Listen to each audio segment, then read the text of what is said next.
Hi, this is Amara Wiley. I'm your guide today to the plane of forces, also known as the lower astral or etheric realm. And so today we're going to talk a little bit about what is going on the um, elemental plane and how that relates to our day to day lives, since it's not something we're always aware of. So, first, I wanted to share a little story about when I was a little girl. My sister, who's 12 years older than I am, would sit with me outside under a tree and there's in a little patch of moss and tell me stories about how the fairies lived in the moss under the trees and played in the flowers. And so I kind of grew up with this magical experience of understanding the fairy realm or the elemental realm, even though when my sister was telling me these stories, I think they were fiction to her. You know, she wasn't telling me a story about um, reality, but as a little girl, I took it as a story of reality. And what, although I don't really generally have visual experiences of the spiritual world, I had this sort of emotional and sensual experience of the elemental plane. So, jumping ahead to the present, the way I have mostly experienced the elemental realm is through working with elemental spirits who act as messengers between the physical realm, our world, and the spiritual realm or the astral plane. And the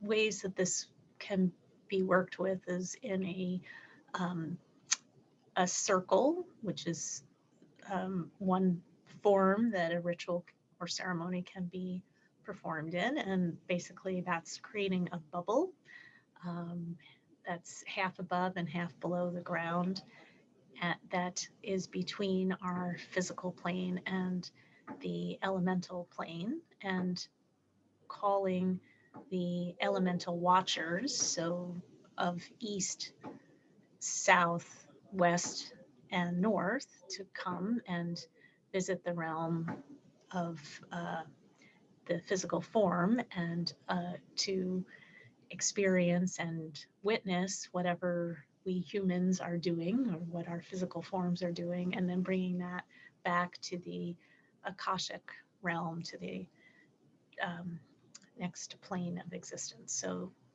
where the idea or the magic begins to happen. So, each of the elements are a force, are a experience, an archetype of a certain kind of energy. Air is light and airy, like a feather or a fairy, and has to do with clarity and vision. South is fiery and masculine, and um, yang has to do with passion and will and ambition and starting, beginning things. The impetus to create. West is watery. It's yin, feminine. It's the sense of flow. It has to do with emotions, um, the with feelings, with movement. With it can be sort of nourishing or fertility energy, and then earth energy, which is in the north, is about, and it doesn't have to be like, these are just random associations of directions with elements, but north earth is in my tradition is about um, foundation and grounding and being planted.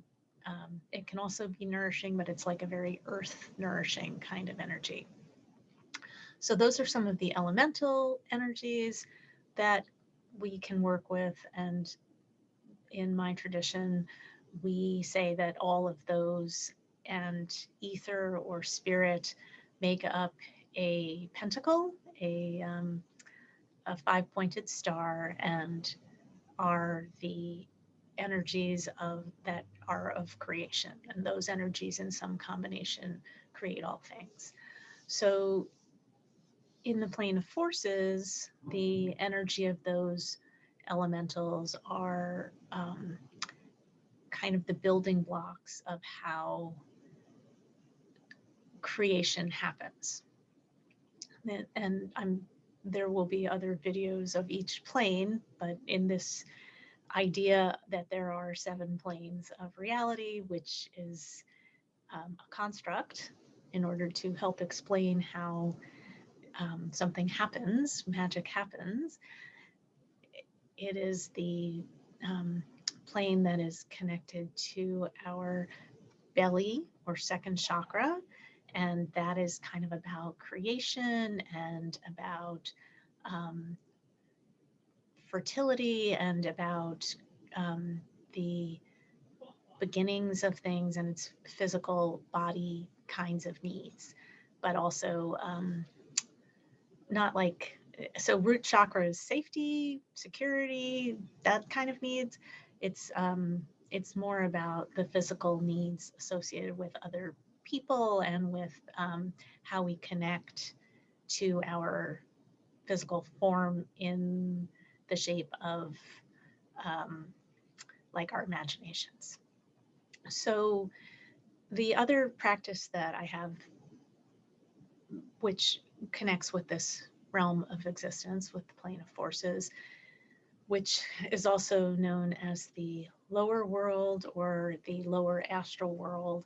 It's not lower, it vibrates faster than the physical form, but it is in the same physical location as our physical form. There's no time and space in the spiritual realms. So the other practice is a shamanic practice of visiting the lower world, which is not lower, to get information from elemental or power animal spirit guides. So these shouldn't be taken literally. It's not, a fairy might be representative of air, but it's an energy. It's not a, like you're not going to have little Tinkerbell hanging out on your leg talking to you. In the physical realm, it doesn't work like that. It's that might be your experience in vision form, but it's not a in our physical reality. That's not what happens. So if you're speaking to an animal spirit guide, you might see a fox or a crow or, a bear in our physical plane.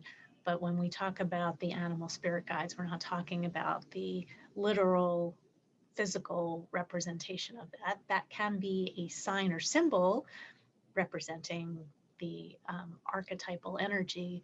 But when we're talking about an animal spirit guide, we're talking about the energy we get from that. So like bears hibernate, so that can be energy that we run across. So really what I'm trying to say, to make it simpler, is that this is a metaphorical stand-in for this kind of energy. It's not a literal bear. It's the feeling of a bear. It's the attributes of bear energy. So if you can think about what the physical animal, the bear, just to use that as an example, experiences on our physical plane, being a fierce, protective mother, hibernating in the winter, the kinds of things that a bear eats, the way a bear might play. Those are the kinds of energy that we might run into on the plane of forces or the lower astral plane. So what I am trying to convey is that the the spiritual world uses the physical world as a metaphor for how things work. Now, you might think it's the other way around. We're using the bear as a metaphor for bear energy in the plane of forces. And maybe that's true, but I kind of think the metaphor works the other way. We, in our physical form, tend to be very literal. And so instead of understanding the concept of bear energy, we need a literal form to understand. So that's kind of the metaphor, the symbol is the actual bear, and the energy is the thing that we're working with. So if you want to spend some time on this plane of existence and begin to understand the energies on this plane and how to work with them, you can do that in a couple of ways. You can create, space is sacred. You can come to an understanding of sacred space, which we call creating sacred space in your physical form, through ceremony, and to begin to understand working with the elementals and the different energies that carries. You can also engage in a practice of shamanic journeying, which is the experience of using there are many ways to get into shamanic trance, but to go into trance using a drum beat or rattle beat of 200 to 220 beats per minute is a very kind of gentle way of getting into trance, and allows you to have some control over how long you stay in trance and how long you don't, where some of the other ways that you can get into trance are less gentle and less forgiving. So this is the way I recommend and there are many places where you can download some kind of shamanic drumming or double drumming, rattling on the internet. The idea is to use that beat as a vehicle to take you into an altered state where you can experience power animals or the lower astral world, which is kind of like a dream when you travel through it. And sometimes it's a dream that's not visual. So if you aren't a person who is prone to visual experiences, that's okay. There are many ways, and you can check out my psychic energy video about how to access your psychic energy. And let me just say, everybody has psychic energy. This isn't like, sorry, you're not special. Everybody has that. We all have the ability to tap into our sixth sense, into that gut feeling that our parents have always, talked about, our moms have told us about. So to go back to the idea of going to the lower world, the plane of forces, what you do is you get into a comfortable position, you listen to a drum beat of 220 beats per minute, close your eyes. Some people like to cover their eyes with their arm to keep out the light. You don't have to do any of these things, but when you're just beginning, it helps to do that. And then picture someplace where you can go down into the ground. Again, this is a metaphor. The lower world is not below our world. It's not hell. It's not the underworld. It doesn't exist below ground. This is just a way to talk to our minds. So you picture going into a hole or a cave or down the rabbit hole or walking down a mountain, some way that you're going down. That's how you tell your brain where you're going.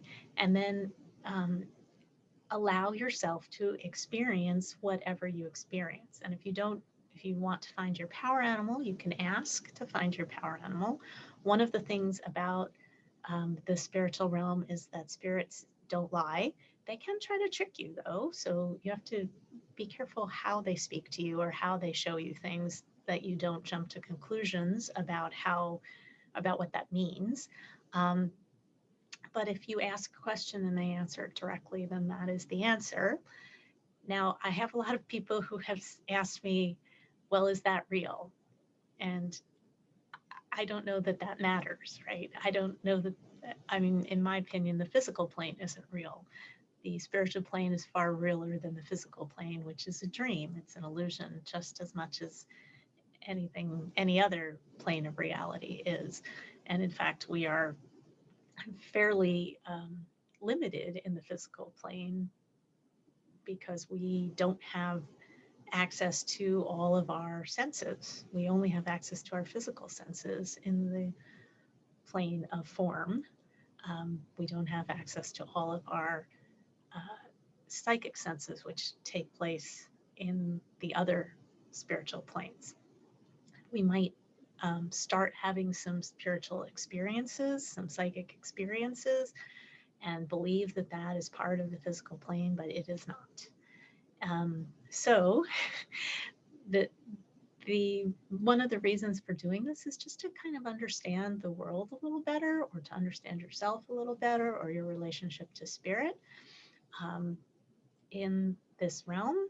So, it's a baby step. It's, if you have had no direct experience of God, spirits, universe, soul, oneness, whatever you want to call it, consciousness, this is a step you can take in that direction to start training yourself to be more open to all the possible spirit that is available to us at any given time. So you might have the experience of, an immediate enlightenment, and that's great. And you don't need to watch this video anymore. But if you are still if you want the experience of a more sacred way of living, if you want the experience of more connection to the divine, this is a good way to start out, to listen to your inner guides. And sometimes we experience those as separate beings, even though all of the elementals and all of the animal spirits are part of the same creation that we are, and indeed we are all one. But you may not be at that space yet, and that's fine. So this is kind of how I started out back, I don't know, 1992 or something like that. Yes, I am much older than I look. I'm just kidding. So it is a way to begin to understand that there is something deeper than and beyond what we experience on a regular basis and what the world is. You may already have had some of those experiences that drew you to this place of listening to this video, but this is a way that you can start to develop some of that experience. So I encourage you to find some kind of drumming or rattling experience that you can practice with and take a journey. You may go nowhere the first time you go. I will tell you that it's completely safe. You might experience physical reactions in your body. They are not dangerous. You can come back at any time. Some of them, you might get hot or cold. You might experience something called tetany, which is a physical paralysis. It's temporary. It goes away. You may feel uncomfortable in your body. That's okay. You can come back anytime you start feeling nervous. Just think of your body and come back to the room. And most of the drumming recordings have a callback. So the drum beat changes, and that's the time to start coming back. And you can retrace your steps, or you can just feel your body and come back into your body. But you can do that at any time when you're experimenting with this kind of journey work.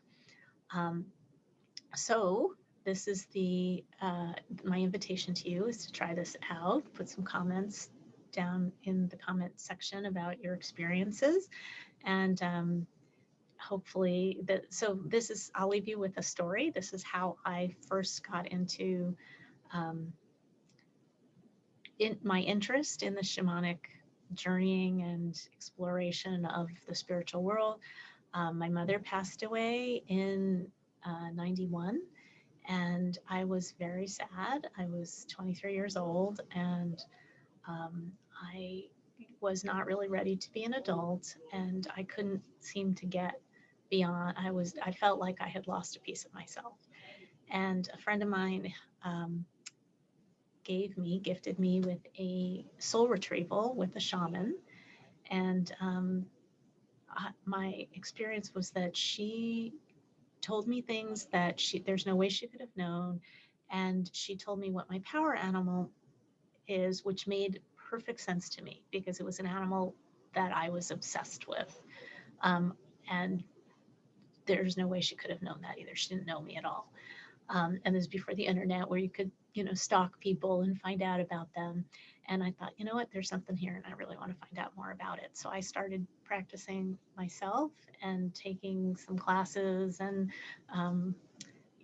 again, before the internet. So finding shamanic practitioners to study with and learn about, and reading a whole bunch of different things to help me understand what it was that I was experiencing. And I already was very sensitive to energy. So although I didn't understand that at that point either, but again, I don't believe anybody is special. There isn't like a wizarding world and a muggle world in the fictional books of Harry Potter. We're all magical beings, and we all are able to access these experiences. And I believe that someday they will be normal parts of everyday life for everybody, and not just, on the outskirts of what is accepted thought, or, a little bit, airy fairy, new agey, weirdo behavior. I don't believe I think everybody's going to accept that. And in fact, over time, people have started acknowledging to me that some of what I do is not so weird. They're like, oh, you can read a room, like that. So, so I encourage you to start practicing and see where you get to. And you can reach me here through the comments, or check out my website at www.amarawiley.com. That's Wiley with 2 L's. And I hope to hear more about your journey. Many blessings.